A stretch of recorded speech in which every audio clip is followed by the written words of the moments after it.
The Real News. I'm Aaron Mate. For a while now, Senator Bernie Sanders has faced calls to bring his sweeping progressive message to foreign policy. Well, on Thursday, Sanders delivered a major speech on that topic. This planet will not be secure or peaceful when so few have so much and so many have so little. And when we advance day after day into an oligarchic form of society where a small number of extraordinarily powerful and wealthy special interests exert enormous influence over the economic and political life of this country and the entire world. So when we talk about foreign policy and our belief in democracy, at the very top of our list of concerns is the need to revitalize American democracy to ensure that governmental decisions reflect the interests of a majority of our people and not just the few. Whether that few is Wall Street, the military-industrial complex, or the fossil fuel industry. We cannot convincingly promote democracy abroad if we do not live it vigorously here at home. Joining me now is Norman Solomon, an author and the co-founder of RootsAction.org.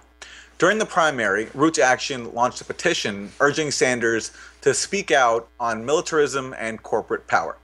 Welcome, Norman. Hi, thank you. Hi, so did Sanders speak out yesterday sufficiently, in your view, on what you wanted him to talk about, militarism and corporate power? Well, it's a huge step forward in terms of his public statements on foreign policy and war. And I think it is probably the best speech by a U.S. senator in a long time on that subject, which speaks badly for the U.S. Senate as a whole, to put it mildly, but is real progress for Bernie Sanders. You know, during his presidential campaign, he was so great on economic class issues. He became very forthright in denouncing racism, institutional bias against people of color. He was so eloquent on the basic fault line of corporate capitalism as it dominates so much of personal and social life in such destructive ways. And yet he was so reticent to really take on the military-industrial complex. It was very fitting that in his speech on Thursday, he used that phrase, attributing it to Eisenhower and going ahead to hammer on it. I think if we look in retrospect at the Bernie Sanders of the 2016 presidential campaign, if he had challenged Wall Street to the so limited extent to which he was willing to criticize the Pentagon and the military-industrial complex, we would have heard stuff from Bernie like, well, you know, Wall Street has its excesses and it's counterproductive sometimes, and I have some concerns about it, and there's some bad decisions that have been made on Wall Street. That was sort of the tenor of his presidential campaign vis-a-vis U.S. militarism. So I think it's great that in his speech he has gone wide and deep, and that's real progress not only for Bernie Sanders, but also his capacity to educate people. And Aaron, that's something else that I want to be sure and mention. During his presidential campaign of 2015 and last year, Bernie was a tremendous force for educating the younger generation, every generation, about what corporate power means, how destructive it is, how the oligarchy, and he wasn't afraid to use that word, how the oligarchy is sitting on the windpipe of the First Amendment and of democracy. And he really foreclosed, to a very large extent, his willingness to educate the American people about U.S. militarism. And so I hope that his speech now is not just a one-off, but is the beginning of his amplitude around these issues ongoing. You know, you mentioned the word counterproductive, and I actually want to go to an example of Sanders saying that during his speech. He's talking about U.S. foreign policy decisions like the Iraq War And this is what he said. In Iraq, based on a similarly mistaken analysis of the threat posed by Saddam Hussein's brutal regime, the United States invaded and occupied a country in the heart of the Middle East. In doing so, we upended the regional order of the Middle East and unleashed forces across the region and the world that we will be dealing with for decades to come. Now, these are just a few examples, just a few, of American foreign policy and interventionism, which proved to be counterproductive. So that's Bernie Sanders. Norman, his words there, talking about Iraq as being counterproductive. I mentioned this in a segment yesterday, which is that I'm always surprised when people, even people as principled as Bernie Sanders, can use a word like counterproductive when it comes to something like the Iraq War, which, if we're being honest, was simply just a crime. There was no basis for it. There was no mistaken analysis. It was based on lies. But it's hard for people in issues of foreign policy, even, people who are staunch progressives, to take a hardline stance, a principled stance when it comes to foreign policy abroad. I'm wondering your thoughts on that. Well, politicians, even the best of them, and on the national stage, Bernie is pretty much the best, still are trying always to think about their audience and what they're willing or apt to hear and absorb. And I think it's the role of progressives across the board to be willing and able to speak those truths, that when we look at a war that is mass murder and totally unjustified, and in another context, actually, Bernie used the phrase mass murder to condemn war in a generic sense, that we don't need to say, well, and also it was counterproductive. I mean, it's wrong to base a war on lies and slaughter people, whether it's counterproductive, quote unquote, or not.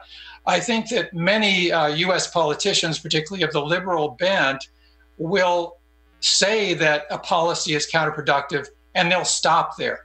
And that's all they'll say, which is an amoral argument. And then there's a dispute about whether it was productive or not. And the slaughter of people and the basis on falsehoods is not even dealt with.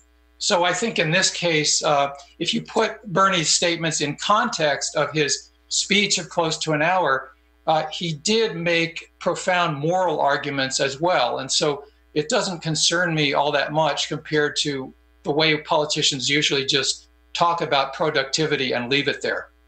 Right. And, speaking of what distinguishes Bernie Sanders from other politicians, in his address, he was critical of U.S. support for the Saudi war on Yemen. And in an interview with The Intercept that was published today, Sanders came out and said, you know what, I don't consider Saudi Arabia to be an ally. And he was harshly critical of Saudi Arabia, going against a very entrenched Washington orthodoxy when it comes to that kingdom in the Persian Gulf. Well, I'm very pleased about and very encouraged that Bernie is now so outspoken against the Saudi-U.S. alliance, against really the slaughter on just such a horrific scale that the U.S.-backed Saudi war in Yemen is engaged in. And I have to feel, a little bit wry about it, because just about exactly 2 years ago, when Roots Action, as you mentioned in the intro, launched a petition urging the then early Bernie campaign to denounce militarism in the spirit of Martin Luther King, he was saying in his early public statements as a presidential candidate that the U.S. should insist that Saudi Arabia, quote, get its hands dirty, unquote. And in Roots Action's outreach and in public statements that I and others with Roots Action were making at the time 2 years ago, we emphasized that this was a terrible statement for Bernie to be making. And he said it repeatedly in the summer and fall of 2015, that Saudi Arabia should get its hands dirty, which was a way of saying it isn't just up to the US to be killing in the Middle East. Saudi Arabia needs to be willing to step up to the plate and massacre people on a large scale as well. It was just a terrible, one of the worst things Bernie said in his entire campaign. and he stopped saying it. And by the middle of the presidential race, Bernie just no longer said that Saudi Arabia should get its hands dirty. And I don't know how much, if any, role the Roots Action petition had in encouraging him to no longer say that. But I would draw a parallel to his overall trajectory as a past and perhaps future presidential candidate. You know, Bernie's campaign for president initially was not really tuned in or addressing the issues of institutional racism, of police violence, of matters that Black Lives Matter as a movement were addressing. And when Bernie was confronted and challenged around that, he shifted, he changed, he listened, he was respectful. He did what almost all other national politicians, including Hillary Clinton, have refused to do when confronted with grassroots progressive movements about their shortcomings. Bernie listened and he changed, and he became much more forthright and outspoken against all forms of racism in our society.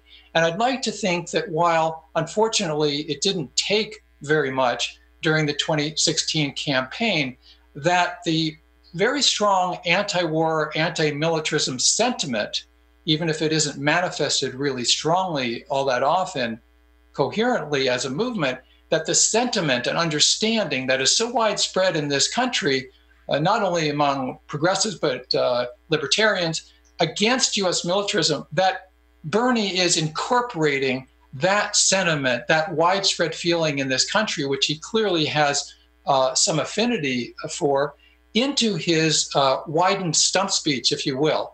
And I couldn't help, Aaron, but think, as I watched Bernie's, what I think could be a historic speech on Thursday out of Missouri, what would have happened if during his presidential campaign, Bernie had widened his messages beyond the denunciations of corporate power and oligarchy and the lack of action on climate change? What if he had educated the public against U.S. militarism to the extent that he did against corporate power? I think it would have been, for one thing, quite possibly stronger result for his campaign, and also would have profoundly changed the consciousness among millions of young people and others that we have now today. So there's some catch-up work to do, and I'm glad to see he's jumping into the job. You know, Norman, there very well could be an empirical basis for your analysis there. A few months ago on The Real News, we covered a study that got a little bit of attention, but not very much, showing that in the U.S., during the general election, there was a correlation between communities that suffered the highest rate of military sacrifice, military casualties, people who died in overseas wars, and their support for Donald Trump, who painted himself during the campaign with his rhetoric as being anti-intervention, criticizing both Democrats and Republicans for the Iraq War and painting himself as someone who was going to curb that, which of course he hasn't. But that at least was his rhetorical device. So what you're saying there, I think, has a solid basis in at least this one data set that we've seen so far. Yes, that study, I think, was very important and indicated that if the casualty levels of U.S. Soldiers had been even a bit lower in 3 of those what turned out to be swing states that swung for Trump. We were talking about Michigan, as I recall, Pennsylvania, Wisconsin, then Hillary Clinton may well have won the election. As a matter of fact, the 2 professors who did the study said flatly that she would have won if those casualty rates, according to their data, if those casualty rates had been lower. In other words, the elitism that causes the Beltway pundits and the people in Congress, Democratic National Committee, and so forth, the elitism that makes it easy for them to glide by the deaths, the injuries, the mourning, the grief, the PTSD, the trauma that war has caused in lower income communities, blue collar communities. It's really easy for them to make light of that or just say, well, the national interest is to go and continue these wars. And Bernie bucked that sort of elitism when it came to their callousness towards the victims of economic inequality. And I think it's so important that we look at the reality on the ground and build progressive movements, including electoral campaigns, from the bottom up, tuned into real people and their real lives, not this sort of punditocracy nonsense that we keep getting and that almost all Democrats in Congress seem attuned to. Norman, so finally, it speaks to who Bernie Sanders is, that he was moved in his positions by this grassroots movement, grassroots pressure that you've been a part of. But I'm wondering, as we wrap, your thoughts on why it took that to move him in the first place. Well, I mean, around militarism issues, if that's what you're referring to, I think that Bernie, and it was sort of a open secret, or at least a wide understanding in Washington and elsewhere, he really hadn't been that interested in foreign policy during the 1990s and the first decade and a half, at least, of this century. He came out of the left as Mayor Burlington, as he mentioned briefly in his speech about one sister city relationship with Russia, but he also was engaged in relationships with people in Nicaragua. He was a solid progressive. He wasn't rhetorical about it, but he understood that U.S. imperial actions around the world were hypocritical, destructive, and unconscionable. When he, though, went to Congress and then out of the House into the Senate, it became pretty evident that he was into the class issues, trade, minimum wage, economic inequality. And of course, he has been unparalleled in his ability to forthrightly tackle and articulate those issues. And he really set aside militarism as a major concern. And there was very little of that. As a matter of fact, in his presidential campaign, and a lot of what we were saying out of the Roots Action material and petitions and our blast to hundred thousands of our supporters and members was that Martin Luther King denounced what he called the madness of militarism, and that Bernie was missing an opportunity to connect in a way that his speech on Thursday did connect corporate power and militarism and the huge budgets going to destruction through the Pentagon while people at home are suffering and around the world suffering from lack of healthcare, education, housing, and all the rest of it. So as to why he didn't address all that forthrightly in his presidential campaign, I think that there was a decision he made to focus on quote unquote economic issues. And it was a missed opportunity, but as somebody who's run for office myself, I know it can be very difficult to prioritize. So I think it was a mistake on his part. It's overwhelming to run a campaign. I think it was a historic, missed opportunity, but, past his prologue. And when he can give full voice to what Dr. King was saying about that madness of militarism, it will help to elevate the discourse nationally and help the relationship between social movements and what Bernie Sanders is doing. Norman Solomon, author and co-founder of rootsaction.org. Norman, thank you. Thank you, Aaron. And thank you for joining us on The Real News.